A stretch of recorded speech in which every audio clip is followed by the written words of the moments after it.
If you've ever thought, I'm not ready yet, I don't know enough, someone else could say that better, then this episode is for you. Welcome back to Second Act Simplified. This podcast is for women in midlife who know they want something more, but also want to build it in a way that fits into their real life by building something of their own step by step. Today, we're going to talk about something that holds women back, using your voice. I don't care how experienced you are, how successful you've been, or how much you've handled over the years, women still hesitate to speak up. Sometimes we second guess ourselves, we downplay what we know, or we tell ourselves we need more training, more proof, more time. It's not because we're not capable. I do this. I will be in meetings and won't ask a question because I'm like, oh, I don't need to. I'll figure it out. I'll ask somebody later. I'll ask somebody offline.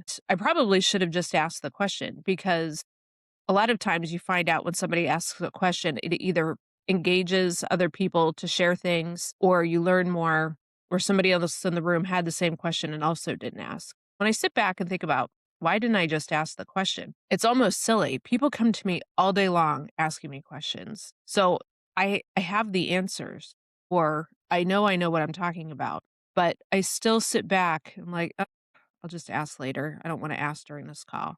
We're conditioned to stay measured, be very careful, and be quiet unless you're really sure. Here's the truth. You're already enough right now. If you're in midlife, you've lived through things people can't Google. And think about that. You've navigated work and home, whatever that looks like for you, whether you have a family, don't have a family, have been married, haven't been married.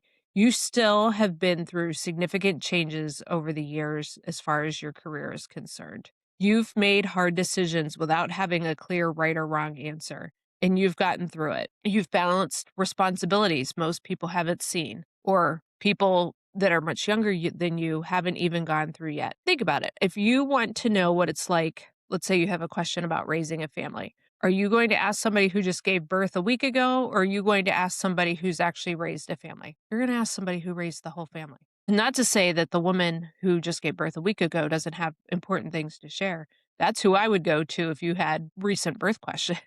They just went through it. Or you want to know what the doctors are talking about these days. That's a totally different thing. But if you're looking for experience, you're going to ask somebody with that type of experience. You've learned through real day-to-day experience, not theory. And here's what gets overlooked. You do it naturally now.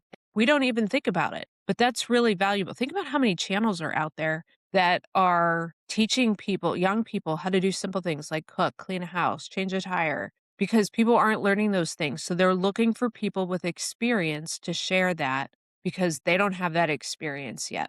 When you stay quiet, it doesn't affect just you. It affects the people who needed to hear what you have to say. And so again, think about that. If nobody ever made a YouTube video about how to change a tire on the side of the road, there's plenty of people who wouldn't learn how to do it. My husband has done tons of work in our house, and he would tell you he's learned through the school of YouTube. Does that mean everybody does everything the right way? No, it doesn't. But you can watch a lot of videos, do a lot of research, and find what makes the most sense to you. Speaking up doesn't mean you want to be the center of attention. And honestly, I hate being the center of attention.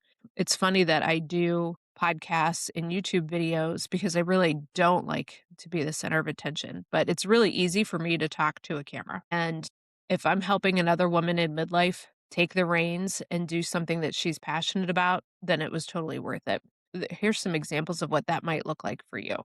You might share something small with a coworker. You might post something real online. You could start a blog or a podcast or a side project. You could just speak up in a meeting and say, hey, I have an idea. Those can feel like really small moments, but they create ripple effects and ideas and conversations, and security really flow from those. And you could say, I don't want to brag. It's not bragging.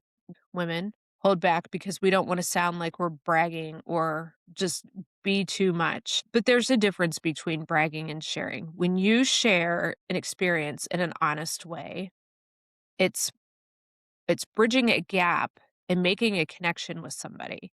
If it's the me show, that's different. Hey, look at me. Hey. People will avoid you anyway if that's really what you're doing. So there is a huge difference between sharing an experience and bragging and saying, I'm the best, look at me. Totally different things. When you do this, you are making it easier for somebody else to step forward because you're setting the example. I've heard stories about women stepping down from high level jobs to rebuild their health. It wasn't a polished, beautiful story, but it was real. You could feel the shift in the room when somebody makes a life change. And other women ask questions and they relax because they're like, hey, that was real. It wasn't like, hey, my life was so perfect. I was able to step down. No, it was like, I couldn't take it anymore and I stepped down. That drives conversation when people know that you're real and they can connect with you. That's the power of your voice. Another way that we silence our voice is not asking questions. And we think to ourselves, well, I should already know this, or everybody else knows. I'm going to look dumb if I ask.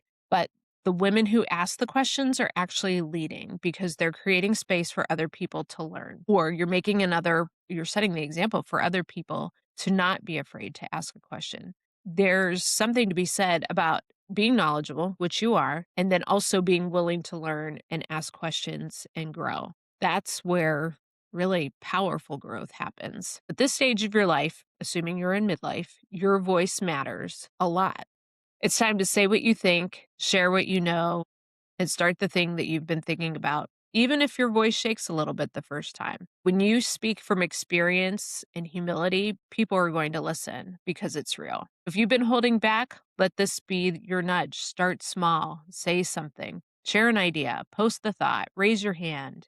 You don't need permission to do that. If you're like, hey, I don't even know where to start, that's why I created the Second Act Pathfinder, and it's a free resource to help you figure out what your next step could look like without overcomplicating things. You can grab that here in the show notes. I'm also working on a membership for women who want structure, support, and space to actually follow through on the things that they're looking to start. So if that's something that you're looking for, make sure that you get on my email list, and that will also be in the show notes. That's where I'll be sharing the first details about the membership. If this episode hit home for you, I'd love to hear from you or share it with a friend who's going through this phase. If you have a moment, send me a message, leave a review, or share this episode with somebody who needs it because your voice matters. Thank you so much, and we'll see you next week.